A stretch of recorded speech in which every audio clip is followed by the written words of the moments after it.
All right, so last time, if you remember, which I hope you do, we dealt with quadratic functions and graphing them. Actually, let me do this.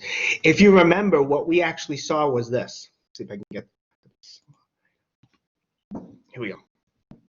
So here, we actually have another way to, I guess, write out a quadratic function as a formula. We have f of x is a times x minus h squared plus k. You know, the vertex as before is hk. And now what's nice about this is, well, for one thing, you can get the vertex immediately, okay? A is the same leading coefficient as we saw in the other form. So, you know, so if this A is positive, the graph will open upward. If it's negative, it's going to open downward, okay?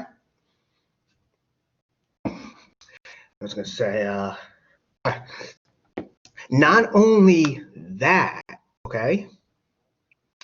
What's nice about this is we can actually write an equation for a quadratic function easily that satisfies certain conditions. That's what I was showing you last time, if you remember.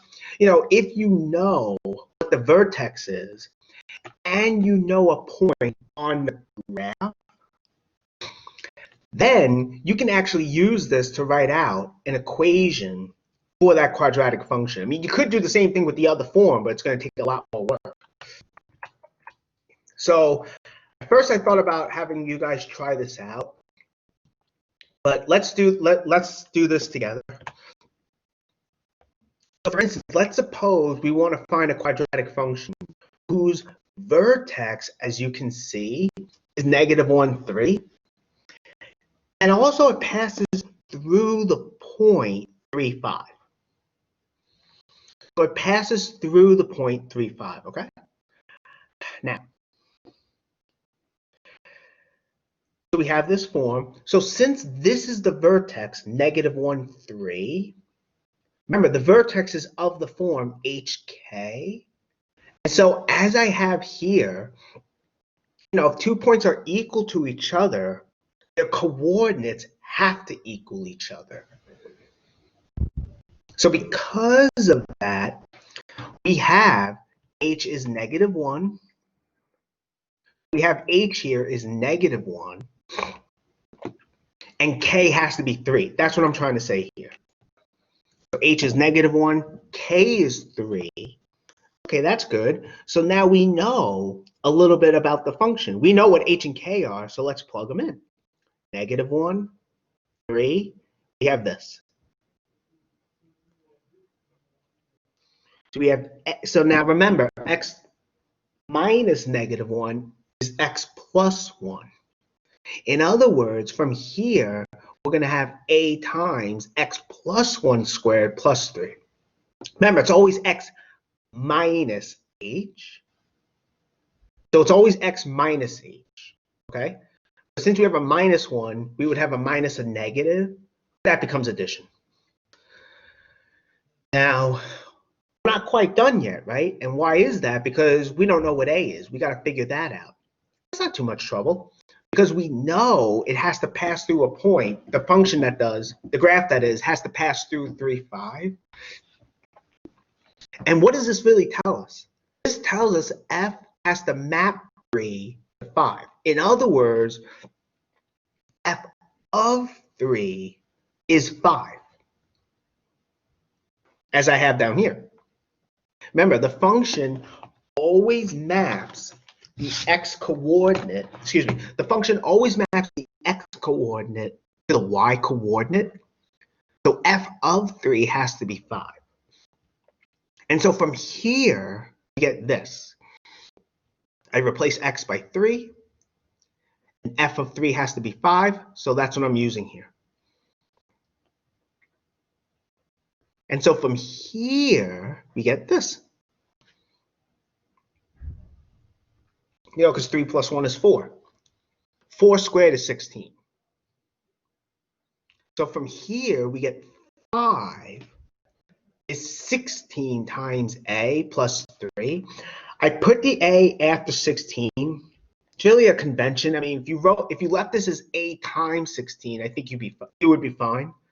But by convention, it's better to put the variable or the unknown, that is, after the coefficient, after the number. So, but anyway, this is what we get. And A is what we have to solve. We have to solve for. We have to figure it out. No big deal. Just takes a little bit of out. From here, yeah. Could you go back one slide for like a second? Okay. I mean, I did email the note. I'm a little confused with the f of 3 equals 5. Could you explain that one more time? Why is f of 3 5? Yeah, like because the graph passes through the point 3, 5. Oh, so okay. So basically, what's going to happen is if you have a point on the graph of a function, that point's always going to be of the form x, a comma, f of x. You can always think of every point that way. Okay.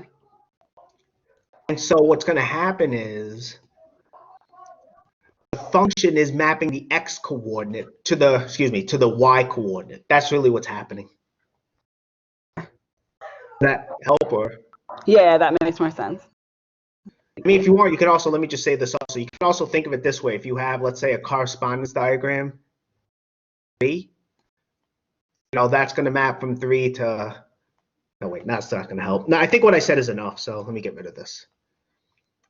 So it's always mapping the x coordinate to the y coordinate. So, okay, awesome question. Any other questions?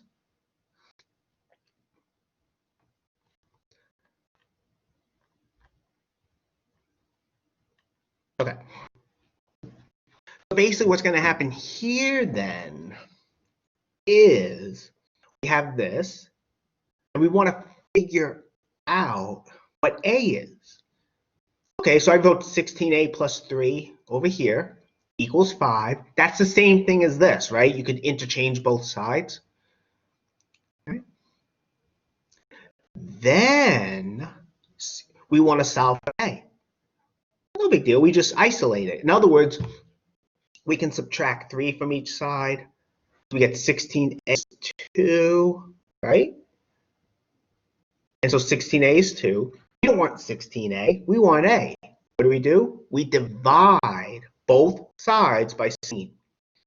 Yeah, when I was writing the notes, for some reason, I forgot to write 2 over 16, so I wrote it in pen.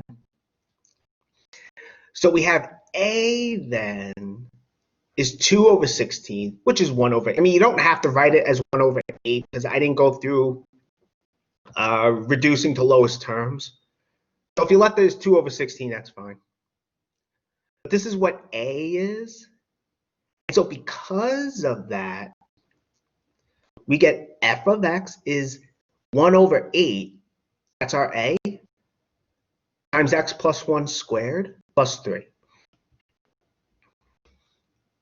Again, I did email you guys the notes, just letting you know. Although I think in the notes, the pen is not there, unfortunately, but you can see it now.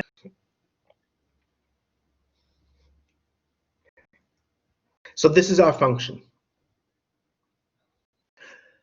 And this I did out also. The vertex, remember, is -1, 3. So what I'm saying here is, if you plot the vertex, right, negative x is on the left, and you go up 3. Here, let me just add this. So this is x. We have y, right? So basically, we have -1 over here. And we have 3 here. And since our A is positive, it's 1 over 8, it's positive, this graph, it has to open upward like this. I mean, you could graph it in Desmos to get a better one, of course. But even without doing that, if you just actually sketch the graph, if you just think about what's happening, we know the graph has to open upward. Because again, our A is a positive number. Now, this will cross the y-axis, meaning there will be a y-intercept. What is it? I don't know. We can get it just by replacing x by 0. Notice though, the graph is not going to have x-intercepts. In other words, it never crosses the x-axis. It's just something I'm pointing out. So even without running to a graphing calculator, well, maybe not running, but maybe without turning to a graphing calculator, you can see that, well, you can see that this is not going to have any x-intercepts, the graph of it. In other words, the graph will never intersect the x-axis. That's what I'm trying to say.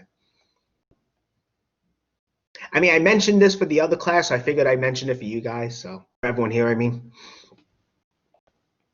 Okay. Are there any questions about this?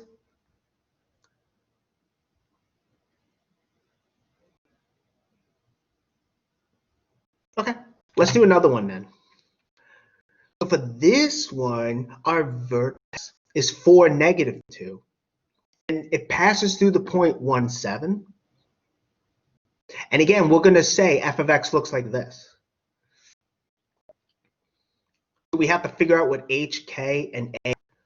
Well, since the vertex is 4, -2, right? hk, which is our vertex, is equal to this. In other words, we're going to take 4 to be h. K is -2. So again, this is our vertex. So h is the x coordinate. K is the y coordinate. That's what I'm trying to say here. Hence, f of x is going to look like this.